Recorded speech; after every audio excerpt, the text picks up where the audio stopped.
This is a funny one. In 1931, in New Zealand, a sudden and deadly epidemic hit the country. Farmers' pants started exploding. You're kidding. Totally serious. They started exploding on the wash lines, in front of fires, and sometimes on the farmers themselves. We all know that there can be explosive chemicals on farms, and it seems that the Kiwi farmers started using a new chemical, which, once it stained their clothes, it could explode. This is too perfect for us. You guys aren't making this up. Well, I guess in order to make sure that these stories aren't exaggerated, your job is to get some farmyard explosives and some pants. The pants are going to be the easy part. Getting the explosives, that's going to be a little bit more difficult. So I've been doing a little bit of background research on this myth, and I found out that New Zealand farmers were using our classified weed killer, but in the 1930s, the amount they were using totally skyrocketed. Why is that? In the 1920s, it seems that ragwort was accidentally introduced into the ecosystem. Oh, ragwort's that like super aggressive weed. It overtakes crops. It's toxic to livestock. I think it's a problem even today. Exactly, and you know that's why they wanted to get rid of it as fast as possible. And of course, what was the miracle cure in that era? Oh, our classified chemical. Okay. At last, using the results of the small-scale test, it's finally time to ramp this myth up. Somebody order some exploding pants? With the pants prepped, step forward our naked volunteer farmer, Buster. Buster, you don't want to do this? Well, that's too bad. Little fella, we're gonna blow your pants off. Fire in the hole! Fire in the hole! 3, 2, 1!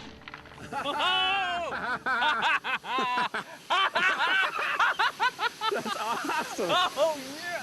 It burnt completely off. It burnt from head, from wherever it blew up, his crotch, and it just totally burned off. Naked! The fact that his hat's still here shows how hot and fast this burned. It didn't even make it up to the hat. It just disintegrated really quickly. But this myth isn't about disintegrating trousers, it's about exploding ones. So the gang is going to try again, this time with a pocket load more of the herbicide hodgepodge. Good luck, buddy. Nice knowing you. Fire in the hole! Fire in the hole! 3, 2, 1!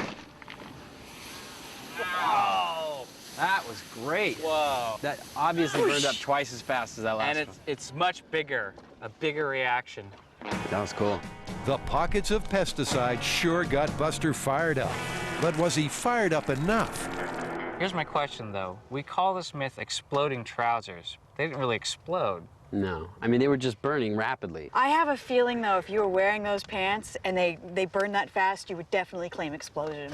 You need compression to have an explosion. Well, You are not so hard to please. But I mean, if your pants burst into flames like this, how would you explain it to somebody? Semantics. It's an explosion. My pants blew up.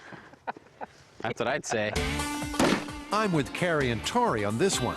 It may not technically be an explosion, but did 1930s farmers really know the terminology?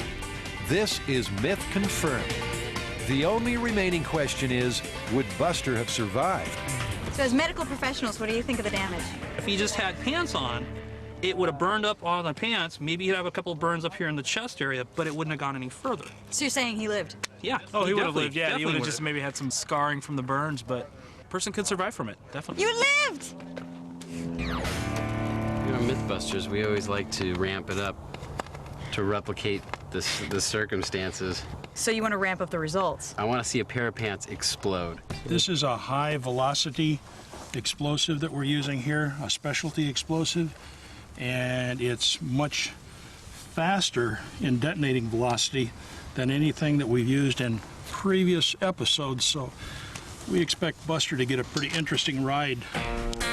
This is serious stuff. Exploding with a velocity of 21,000 feet per second, this could be Buster's last goodbye. In the vicinity of 5 minutes, his pants should be in New York. I think Madison Square Garden or Times Square or someplace like that. Fire in the hole! 3, 2, 1.